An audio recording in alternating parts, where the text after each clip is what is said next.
Success നമ്മൾ തലയിൽ കയറ്റായിരുന്നാൽ മതി. പഴയ നോർമലായിട്ടിരുന്ന ടെൻഷനൊന്നുമില്ല. ഇതിനു മുമ്പ് ഇതൊന്നും ഉണ്ടായിട്ടില്ല. ആദ്യം എടുക്കാൻ പോകുന്ന സിനിമയാണ് ഞാൻ അഭിനയിക്കാൻ പോകുമ്പോൾ അങ്ങനെയാണ്. ഒരു ആക്ടർ എന്ന നിലയിൽ ഞാൻ അടുത്തായിട്ട് അഭിനയിക്കാൻ പോകുന്നതിൻ്റെ ആദ്യത്തെ സിനിമ അങ്ങനത്തെ ഒരു ഫീലിംഗ് ഉള്ളു. അത്രയും സ്ട്രെയിനും എഫർട്ടും ആശങ്കകളൊക്കെ ഉള്ള ആളാണ് ഞാൻ. സിനിമ സക്സസ് ആകുക, സക്സസ് ജീവിതത്തിലും നമ്മുടെ പരാജയങ്ങളും വിജയങ്ങളും ജീവിതത്തിലും ഉണ്ടാവും, അത് സിനിമ എപ്പോഴും ഉണ്ടാവും.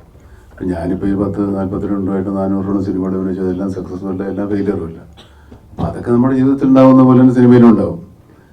ഇപ്പോൾ നമ്മൾ അങ്ങോട്ട് മുന്നോട്ട് പോയാലേ പറ്റുള്ളൂ. സിനിമ അല്ലാതെ വേറെ വഴിയില്ല. സിനിമ എടുക്കുകയോ അഭിനയിക്കുകയോ ചെയ്യണം. അത് ഒഴുകില്ല എന്നുള്ളത് ആലോചിച്ചിട്ട് നമ്മൾ വീട്ടിലിരിക്കാൻ പറ്റില്ല. എന്തെങ്കിലുമൊക്കെ ചാവട്ടെ എന്ന് വിചാരിച്ചങ്ങ് ഇറങ്ങല്ലേ. നമ്മളെല്ലാം അങ്ങനെയാണ്. ജീവിതം അങ്ങനെയാണ് നമ്മളെ പഠിപ്പിച്ചിരിക്കുന്നത്. മുന്നോട്ടുള്ള യാത്രയിൽ ഒരുപാട് പ്രതിസന്ധികളോ വിജയങ്ങളൊക്കെ ഉണ്ടാകാം. അത് നിങ്ങളെ സന്തോഷിപ്പിക്കുകയും ആവേശം കൊള്ളിപ്പിക്കുകയും സങ്കടപ്പെടുത്തുകയും നിരാശപ്പെടുത്തുകയും ചെയ്താൽ പോലും നമ്മുടെ ജീവിതം മുന്നോട്ട് തന്നെ പോയി.